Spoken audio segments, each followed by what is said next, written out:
আচ্ছা কি হবে পরিস্থিতি?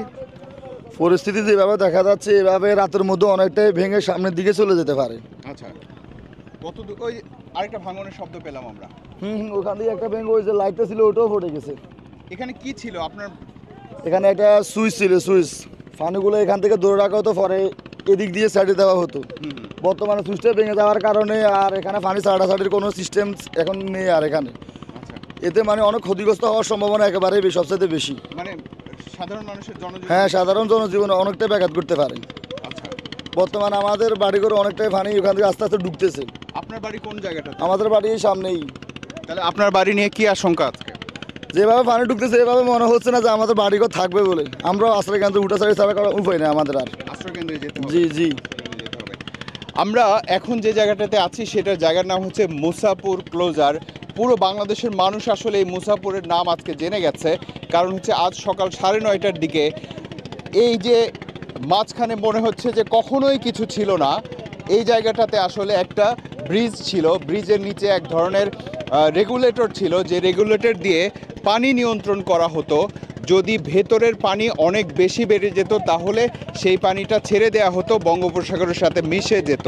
কিন্তু আবার জোয়ারের পানি যাতে ভেতরের জনপদকে বিপর্যস্ত করতে না পারে সেই জন্য সেই রেগুলেটর দিয়ে নিয়ন্ত্রণ করা হতো। এইখানকার বর্তমান অবস্থাটা দেখুন, যে আমরা একেবারে যে জায়গাটাতে দাঁড়িয়ে আছি, এই যে লাইন ধরে ফাটল ধরেছে, এই যে এই ভাই যে পা রাখলো, এই জায়গাগুলো কিন্তু পুরোটাই যে কোনো সময় পড়ে যাবে। আপনি কি পানির মধ্যে যেতে চান? যদি যেতে না চান তাহলে এই লাইনটা দেখতে দেন। একটু আগে আমরা বিভিন্ন জায়গা থেকে ভাঙন দেখেছি।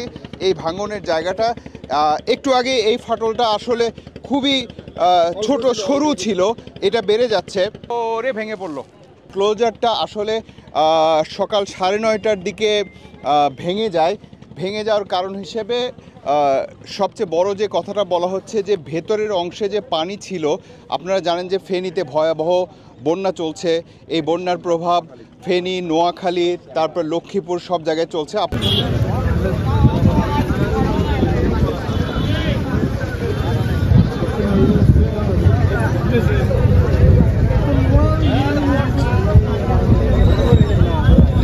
চলার ফলে সেই পানি নেমে যাওয়ার একটা মাধ্যম কিন্তু যে ছোট ফেনী নদী, সেটার পানির এক ধরনের চাপ। অন্যদিকে স্থানীয়রা বলছেন যে প্রচুর বালি উত্তোলন করা হয়েছে। উত্তোলন করার ফলে এই যে ব্রিজটা ছিল, এই যে নিয়ন্ত্রণ করার যে ব্যবস্থা ছিল, সেটার নিচেও এক ধরনের খাত তৈরি হয়। তার ফলে এটা এমনভাবে ভেঙে গেছে। তার সবচেয়ে বড় ভয়াবহতার বিষয় হলো যে পানি হু হু করে ভেতরে ঢুকছে, জোয়ারের পানি। এখানে স্থানীয় লোকজন এই জোয়ার ভাটার সাথে অভ্যস্ত, কিন্তু তারা এই জীবনে কখনোই আসলে এইভাবে পানি ভেতরে ঢুকতে দেখেনি। প্রচুর উৎসুক মানুষ এখানে আছে। এটা যেমন মানুষ সবাই দেখতে এসেছে, কারণ এটা অনেক পুরনো একটা বাঁধ ছিল পানি নিয়ন্ত্রণের জন্য। সেটা সরে যাওয়াতে এই যে ফাটল, আমরা যেখানে আছি সেখানে ভেতরটাতেও ফাটল চলে এসেছে। আমরা এই জন্য এই পাশটাতে চলে আসলাম। এই জায়গাটাতে দাঁড়িয়ে থাকাটাও অনেক ঝুঁকিপূর্ণ হয়ে গেছে। এই যে সামনে ফাটলটা দেখতে পাচ্ছেন যে ফেটে গেছে, যে কোনো সময় এটাও চলে যেতে পারে পানির মধ্যে। কারণ এই ব্যবস্থাটাকে ওই বাঁধ দিয়েই নিয়ন্ত্রণ করা হতো। সেই নিয়ন্ত্রণের বাঁধটা যখন ভেঙে গেছে তখন এখানকার স্থানীয় মানুষের জীবনের উপরও নিয়ন্ত্রণ অনেকটা হারিয়ে গেছে বলা যায়। আশঙ্কার কথা বলা হচ্ছে। আপনারা দেখতে পাচ্ছেন কিভাবে পানি আসলে জনপদের ভিতরে ঢুকে যাচ্ছে। জীবনের এবং হচ্ছে যে তাদের পরিবারের ঘরবাড়ির অনেক ফসলের অনেক আশঙ্কা তৈরি হয়েছে। এই যে ফাটলটা দেখা যাচ্ছে, এই যে পুরোটা ধরে কিন্তু যে কোনো মুহূর্তে চলে যেতে পারে। এমনকি আমিও একটু আগে ওই পাশে ছিলাম না বুঝে, যে ওই পাশটাতে ছিলাম। আপনি যেখানে দাঁড়ায় আছেন এর মাঝখান দিয়ে ফাটল গেছে, তাই না? এইভাবে কি চলে যায় পুরোটা? হ্যাঁ, এই যে এগুলো যে কোনো সময় হচ্ছে যে চলে যাবে পানির মধ্যে। এখন এখানকার স্থানীয় লোকজন বলছেন যে তারা সারা জীবন ধরে দেখে এসেছে যে এখানে যে ক্লোজার বা বাঁধটা ছিল, সেই বাঁধের কারণে তারা কখনোই জোয়ারের পানিকে ভেতরে এভাবে ঢুকতে দেখে নাই। মূলত আশঙ্কার জায়গা হচ্ছে এটাই, যে এই পানিগুলো যদি ঢুকে যায় তাহলে পুরো এলাকা যেমন প্লাবিত করে ফেলবে, মানুষের ফসলের জমি, ঘরবাড়ি সবই কিন্তু একেবারে ঝুঁকির মধ্যে পড়ে গেল। আশেপাশের সব এলাকাতে কিন্তু রেড অ্যালার্ট দেয়া হয়েছে যে যে কোনো সময় প্লাবিত হয়ে যেতে পারে। যেটা ধারণা করতেছে এটা হচ্ছে এখানে বালু উত্তোলনের কারণে নিচ থেকে বালু সরে যাওয়ার কারণে এটা আসলে ভেঙে পড়ছে। আচ্ছা, পানির চাপ তো ছিল? পানির চাপ ছিল, সকালে তো জোয়ার উঠে, মানে এখানে 2 টাইম জোয়ার উঠে, প্রত্যেকদিন 11 ঘন্টা পর পর জোয়ার উঠে, জোয়ার বাটা হয়। আচ্ছা, তার কারণে জোয়ারের চাপের সাথে এটা তখন আর কন্ট্রোল করতে পারেনি। এখন যে আমরা উল্টো দিকে ভেতরে পানি ঢুকতে দেখছি, আমি তো কখনো দেখিনি। এখানে যারা বসবাস করে তারাও নাকি এরকম দেখেনি, কারণ এটা তো বাদ দিয়ে কন্ট্রোল করা হতো। এখন তো এখানে সুইচ, আমরা যখন জোয়ার আসতো তখন আমাদের সুইচের তো গেটগুলো অফ থাকতো, হ্যাঁ, আর এখন তো সরাসরি পানি ভিতরে ঢুকে যাচ্ছে। আমরা তো কোম্পানিগঞ্জের মানুষজন সর্বোচ্চ আতঙ্কের ভিতরে এই মুহূর্তে আছে। আপনারা জানেন নোয়াখালীতে এবং ফেনী এলাকার ভিতরে যে বন্যা কবলিত এলাকা, কোম্পানিগঞ্জের ভিতরে আলহামদুলিল্লাহ কিছুটা ভালোর দিকে ছিল।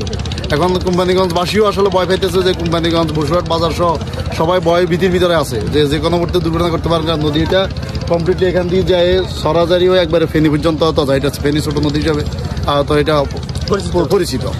এখানে এই দেয়ালটা দেখুন, একটা ঘর ছিল, এখানে পুরো ফাটল হয়ে গেছে এবং অনেকটা বেঁকে গেছে। যে কোনো সময় এটাও আসলে নদীর গর্ভে চলে যেতে পারে। ঠিক এই জায়গাটা থেকে যদি দেখায়, এই হলো অবস্থা আমার চোখের সামনে। এই যে এখানে ভেঙে ভেঙে পড়ছে এখনো, যে কোনো সময় এই বাঁধটাও, যে বোল্ডারগুলো ফেলা আছে, সেটাও ভেঙে যাবে। নৌকাটা দেখতে পাচ্ছেন, নৌকা খুবই দ্রুত ভেতরে ঢুকছে, জনপদের ভেতরে, নদীর ভেতর দিয়ে ঢুকে যাচ্ছে। জোয়ারের পানি একেবারে হু হু করে ভেতরে ঢুকে যাচ্ছে, তাদের কোনো কিছুই করতে হচ্ছে না। আমার সামনে যে জায়গাটা দেখতে পাচ্ছেন, প্রচুর উৎসুক মানুষ এখানে দেখতে এসেছে। একটু দূরেই আমার সামনে এই একটা নদীর মোহনা, মেঘনা আর ছোট ফেনী নদীর মোহনা।